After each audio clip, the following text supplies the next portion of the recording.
Senhor. Você sabe que em 1978 foi criada uma organização que eles chamam de Organização para o Templo, e eles treinam judeus da tribo de Levi, que eles descobrem, que sabem. Você sabe que o sobrenome Cohen é da tribo de Levi, né? Se você vê judeus com o sobrenome Cohen é da tribo de Levi. E eles, em Israel, eles já têm roupas para os sacerdotes, eles estudaram quais as cores exatas, eles foram buscar tinta em outros lugares no Mediterrâneo, que dá para fazer a cor exata das roupas que os sacerdotes devem usar. Eles têm treinado pessoas em como servir no santuário, em como servir lá no templo. Enfim, há especulações sobre este assunto também, de que eles conseguiriam levantar um templo de um dia para o outro, muito rapidamente, em pouco tempo, eles conseguiriam levantar o templo ali naquele lugar. Bom, nós não sabemos, tudo isso daí é só especulação, mas que há organizações judaicas se preparando para a reconstrução do templo. Isto existe, e você pode ler no Google, pôr na internet, que você vai descobrir isso daí. Bom, Jesus, ele falou em Mateus 24, vamos voltar só um pouquinho para a gente relembrar, lá em Mateus 24, no versículo 15 em diante. Eu já li esse texto todo para vocês. Mas diz assim,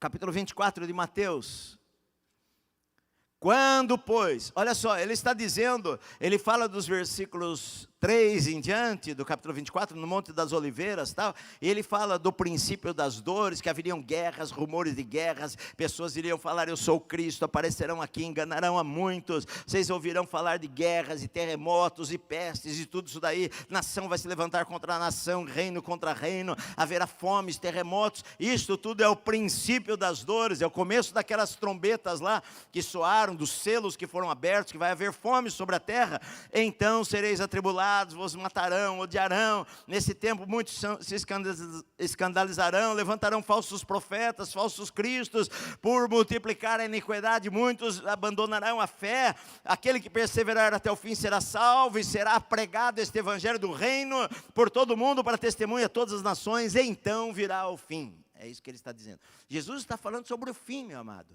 E ele menciona agora aqui no versículo 15 algo que vai acontecer no fim. Ele não está mencionando aquilo que iria acontecer há menos de 40 anos depois, quando o templo foi destruído. Mas ele está dizendo, olha, quando vocês virem o abominável da desolação, de que falou o profeta Daniel, quando vocês virem que vão querer sacrificar no templo, ou querer adoração no templo, que não é o Senhor, quem lê, entenda, os que estiverem na Judéia fujam para os montes, quem estiver, está falando sobre o povo judeu, quem estiver sobre o eirado não desça a tirar coisa alguma, quem estiver no campo não volte atrás, ai das que estiverem grávidas, as que amamentarem naqueles dias, orai para que a vossa fuga não se dê no inverno, nem no sábado, porque nesse tempo haverá grande tribulação, como desde o início do mundo até agora não tem havido e nem haverá jamais. Vai ser a pior tribulação da história, ele está dizendo, que nunca houve e nem haverá igual.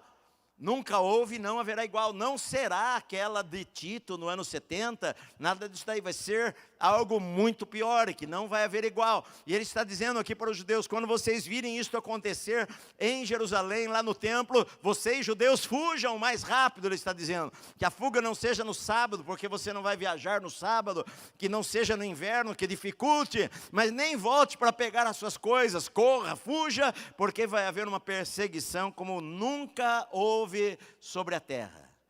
Agora você vire a página da Bíblia um pouco em 2 Tessalonicenses, no capítulo 2, quando Paulo, ele fala do homem da iniquidade, ele está falando do anticristo, ele está falando do homem do pecado, em 2 Tessalonicenses, no capítulo 2, no versículo 4, ele diz assim, o qual, versículo 4, ele diz assim, versículo 3, ninguém de nenhum modo vos engane, porque isso não acontecerá sem que primeiro venha a apostasia, seja revelado o homem da iniquidade, o filho da perdição, o qual se opõe e se levanta contra tudo que se chama Deus, ou é objeto de culto, a ponto de assentar-se no santuário de Deus, ostentando-se como se fosse o próprio Deus. Olha só, ele está dizendo que esse homem, o anticristo, ele vai se assentar no santuário de Deus, ou seja, o santuário de Deus vai estar construído na época do anticristo, do homem do pecado, do homem da iniquidade.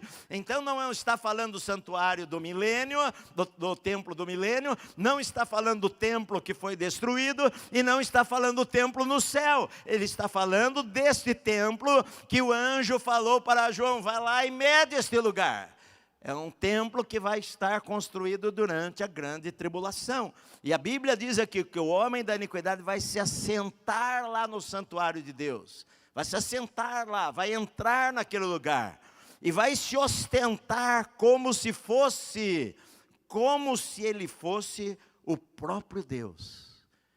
Ele vai se assentar como se ele fosse Deus. E isto vai acontecer nos 3 anos e meio da quebra desse pacto, que ele vai fazer com Israel e vai fazer no mundo. O primeiro cavaleiro de Apocalipse lá, o cavalo branco, é de paz, e vai trazer a paz, e vai trazer união entre os povos, e tudo isso daí. Talvez nesta época seja reconstruído o templo, nós não sabemos exatamente quando vai ser, pode ser antes da tribulação, pode ser depois, através da facilitação do anticristo. Ele vai ter um pacto com Israel, vai ser amigo de Israel por 3 anos e meio, mas depois desses 3 anos e meio, ele vai entrar no santuário, e ele vai ostentar-se como Deus ali naquele lugar. Agora, Deus está dizendo que ele vai guardar a Israel. Muitos judeus vão ser mortos, sim, mas Deus vai guardar a Israel como nação. A Bíblia diz em Romanos, olha só, Romanos 11, versículo... Eu não vou ler muitos textos com vocês, mas Romanos 11, versículos 25 e 26, Paulo, quando fala sobre Israel, em Romanos 9, 10 e 11, ele fala: eu daria a minha vida para que o povo do Senhor fosse salvo. Mas ele diz no capítulo 11, no versículo 25, porque não quero, irmãos, que ignoreis este mistério, para que não sejais presumidos em vós mesmos, que veio endurecimento em parte a Israel, até que haja entrado a plenitude do tempo dos gentios. E assim todo Israel será salvo, como está escrito: virá de Sião libertador, e ele apartará de Jacó as suas iniquidades. Olha, Paulo está dizendo: Israel como nação será salva, Israel será salvo. Ele fala: olha, vocês entendam o seguinte, que houve em parte um endurecimento sobre Israel, sabe por quê? Porque para que houvesse esta brecha, para que começasse um tempo dos gentios, até que esse tempo seja completado e os gentios sejam alcançados com o evangelho, e então novamente Deus vai tratar com Israel. Ele diz: todo Israel vai se voltar para Deus. E Deus está dizendo aqui que ele vai proteger a Israel. Ele está dizendo para João que iria proteger a Israel nesse tempo de tribulação. Agora, a palavra grega que ele usa aqui para santuário é a palavra naos, que refere-se ao templo interior.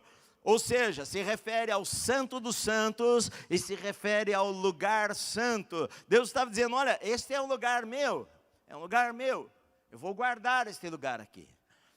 Ali dentro desse lugar só ficavam os sacerdotes. Dentro do Santo dos Santos, o sumo sacerdote uma vez por ano entrava, e no lugar santo os sacerdotes entravam para trocar os pães da mesa que ficava à direita, para acender as velas, as luzes à esquerda, o candelabro, e à frente o altar do incenso, para colocar o incenso, que era como as orações que subiam a Deus. Agora olha só, então ele está falando: olha, meça esse lugar, meça o lugar santo, meça o santo dos santos. Ele diz o seguinte: meça também o altar. Esse altar aqui, se não está falando do que estava dentro, que é o altar de incenso, está falando do altar que ficava fora do lugar santo, que era chamado um altar de bronze, onde os animais eram sacrificados e os outros judeus ficavam ali adorando a Deus, enquanto os sacerdotes entravam lá dentro. Então olha só, ele diz: meça o altar lugar e meça aqueles que estão adorando a mim ali naquele lugar. Que eu vou proteger estas pessoas que adoram a mim. Mas olha só, ele está dizendo que iria haver uma perseguição aos judeus. Deus fala isso durante a grande tribulação. Ele até mesmo diz aqui, mas deixa de parte o átrio exterior. O átrio exterior era até onde os gentios poderiam chegar no santuário, lá no templo em Jerusalém. Deixa de fora o átrio exterior do santuário e não meças, porque foi ele dado aos gentios. Estes por 42 meses, ou 3 anos e meio, calcarão aos pés a cidade santa. Olha só, por 3 anos e meio, a cidade santa será pisada por gentios. Agora, há muitas profecias no Antigo Testamento sobre um novo templo. Muitas delas estão falando sobre o templo do milênio que vai haver. Mas várias delas indicam e mostram o anseio do povo de Israel para ter o templo. O que vai acontecer? Os sacrifícios vão voltar. Por que eu acho que é importante o templo na vida de Israel? Sempre foi muito importante a vida religiosa de Israel, que Deus estabeleceu, não foram os fariseus que estabeleceram os sacrifícios, nada disso, não. A vida religiosa de Israel estava ali no templo, e tudo aquilo tinha um símbolo importante para eles, e é importante para os judeus. Eles vão ter o templo, talvez nesses 3 anos e meio, e eles vão oferecer sacrifícios a Deus, e muitos judeus ortodoxos vão se voltar. Israel vai entender novamente, porque hoje a grande maioria dos judeus nem entende direito a Bíblia. Você talvez conheça judeus, eu conheço judeus, eles não conhecem nada de Bíblia, nem do Torá, eles não conhecem do Velho Testamento quase nada, eles conhecem pouquíssimo. Nós evangélicos conhecemos mais do que eles, no geral. Tem judeus religiosos, ortodoxos, que estudam a Bíblia, que é a minoria. A grande maioria dos judeus, eles não conhecem as Escrituras, muitos deles são até espíritas, não conhecem. O que vai acontecer com o templo? A vida religiosa de Israel vai se restaurar novamente, e com aqueles sacrifícios todos, e sangue derramado, eles vão entender a profundidade do pecado, daquilo que Deus quis ensinar para Israel lá.